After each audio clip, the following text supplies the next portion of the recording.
Hi everyone, it's Penny Black and Jill Foster here for day 3 of our video series, A Week of Blooms, featuring Penny Black's newest floral creative dies.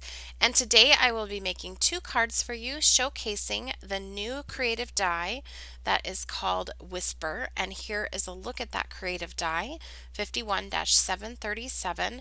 This is a really beautiful, simple creative die that you can do so many different things with it. So first I'm going to give you a look at a technique where I am only using colored cardstock and some little bit of trimming and layering to create a beautiful look. So if you don't like to paint, or you don't like to paint or ink, or you're not in the mood for it, this is another way to use this creative die.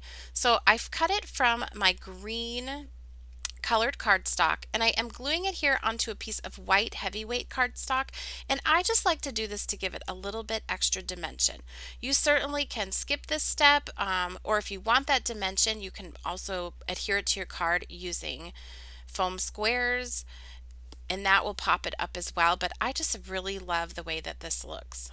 So I have cut it once, and that's kind of my base layer. Then I cut it again here, and I just wanted to add some variation to the leaves and also for the flowers. So I've cut it on the white, and then I've cut it from a lighter green, and I'm just using a couple pieces of that and gluing it on here. And then I've cut it from purple, and that is the color for my flower. And if you didn't want to add the extra dimension, you could be putting these right onto that first green piece that we did. But I wanted to have this little extra dimension by layering it onto this heavyweight white cardstock. So that's what I'm doing. So here I'm going to take these pieces that I've prepared now in my alternate colors and just trim them down.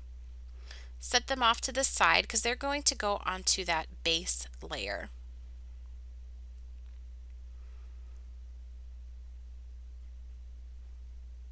And this is a way you can add color to your dies without doing any painting or inking.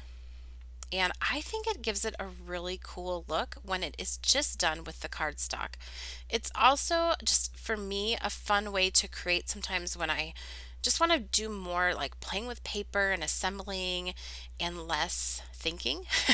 I can just sit down and do some die cutting, some just trimming and gluing, and just kind of get into the flow of doing that without much brain activity, which sometimes I need just a little break. So you can see here I'm taking those pieces that I've cut and I'm gluing them on. Now it's kind of hard to see that that one large leaf and those 2 smaller ones are a different shade of green, but hopefully on the final pictures you can see that. Now I created another sprig, you can see there, and now I'm going to create the card. So I'm using 51-718 Slimline Medley. This is another creative die set. I've cut that sort of background antique edge and I have masked it off, and I'm going to do some inking onto this background using my Distress inks and an ink blending tool with a foam pad. I'm starting off of the edge and working my way on in a circular motion. I will have all of the stamps and dies listed and linked below, as well as a supply list with all of the colors and everything else that I'm using. And again, that's down in the YouTube description box for this video. Now when I apply my ink, I like to start off of the edge. That helps it go on a little bit smoother. I know it looks fast because I've sped up the video, but I'm actually not going that fast, and I'm not pressing very hard. I like to build up the color by doing that in layers as opposed to heavy pressure.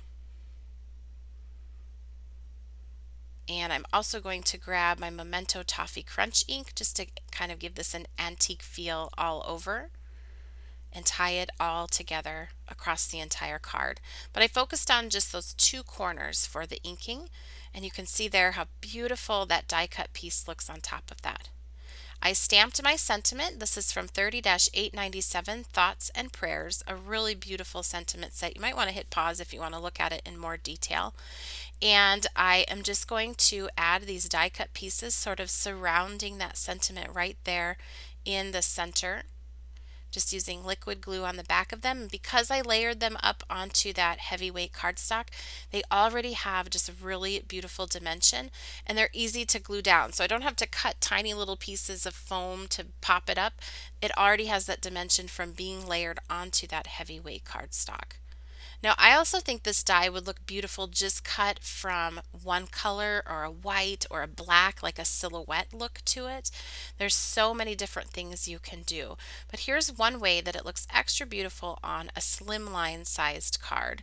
And then I will just trim off any excess here that is extending beyond that panel.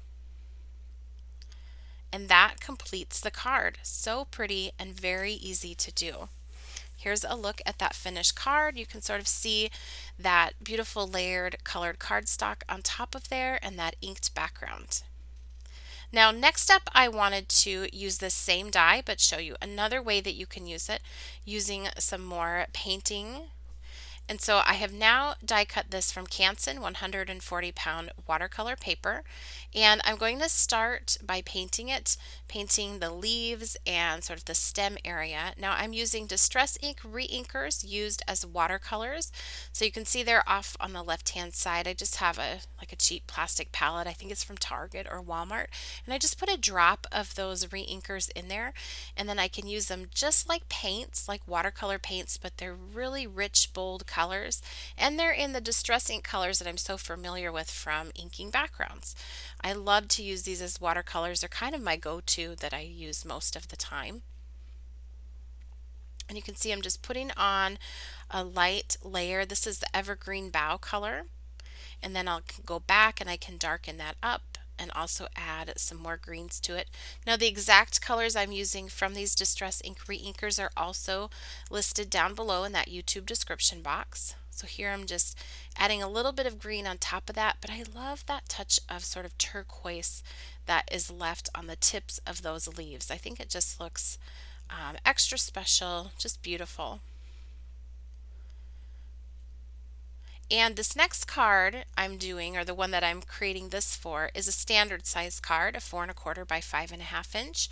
So you can see that this die and all of our dies, they can be used on a standard size card, slimline card. They're really versatile as far as their sizing goes. You aren't stuck using them for just one size of card.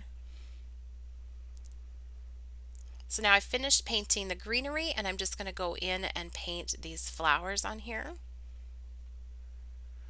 You could really do these in any colors that you like. You could make a set of cards with the same design but just change up the color of the flower. I wanted the center to be a little bit darker, so I just drop in a little bit darker paint on that. Sorry, I'm off camera there a little bit. And I'm going to go back here and make that a little bit darker. I wanted it to have a watercolor look. I didn't want it to look perfectly smooth and evenly blended or flat one color. I like that variation. Even putting in, I think I drop in a little bit of blue in here just to mix it up a little bit.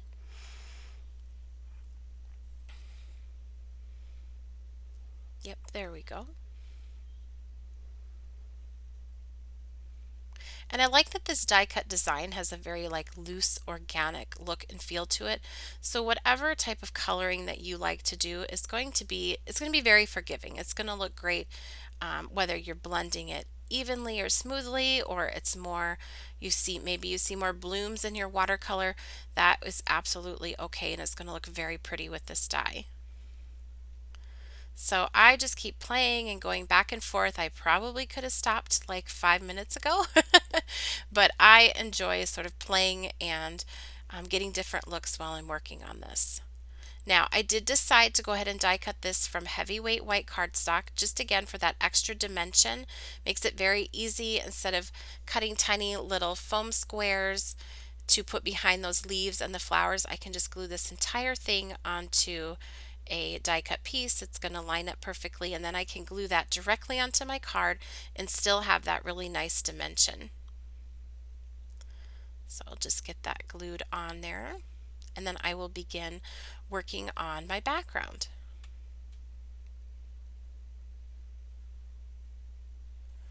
So I took a piece of Canson 140-pound watercolor paper, and I die cut that using our 51-597 Stitches of Love.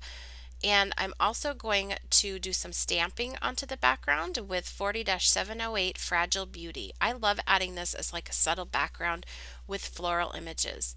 So I did ink up that background paper using some inks, using an ink blending tool and a foam pad, and now I'm using that same color ink just to stamp these branches. You'll see some washi tape around the outside of that. I use that to mask off that stitching, and it'll look really pretty and dimensional once I pull that washi tape off.